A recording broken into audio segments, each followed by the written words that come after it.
Tara, samahan niyo kami dito sa lakad namin na hindi naman planado dahil biglaan nga ito. Stroll-stroll nga lang kami nito and then naisipan namin na pumunta nga dito sa Alabel kung saan may lote si Mama. Dahil mula nga dumating kami, hindi pa nga kami dito nakapasya. Sinilip na nga lang namin ito at hindi na kami bumaba dahil nga masukal na nga rin yung lugar. And tada, tapos na pala itong municipality nila dito. Nung huli kasi kami pumunta dito, hindi pa ito tapos.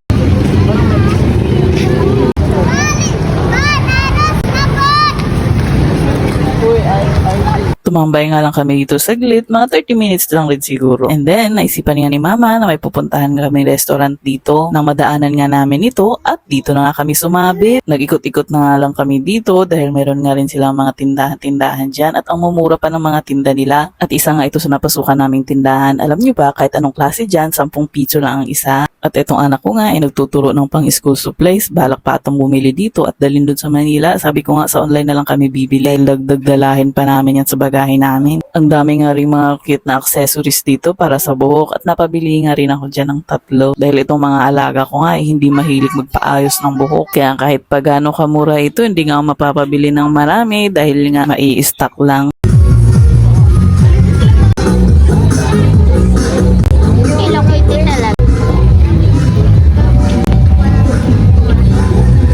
Habang naglalakad nga kami dito, pagdating namin sa dulo, itong ang nakita namin, meron din pala silang kainan. Kaya dito na lang rin kami kumain. Ready na kami tumuloy doon sa dapat na pupuntahan namin.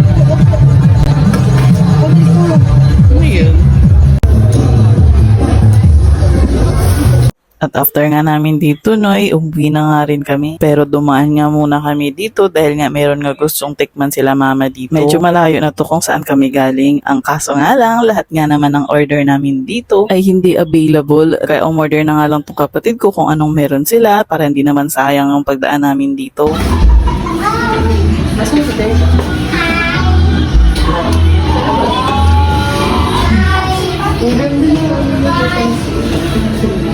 Ito nga yung menu nila. Ang gusto talaga naming tikman dito is yung Dubai chocolate. Kaso hindi nga available ng time na to.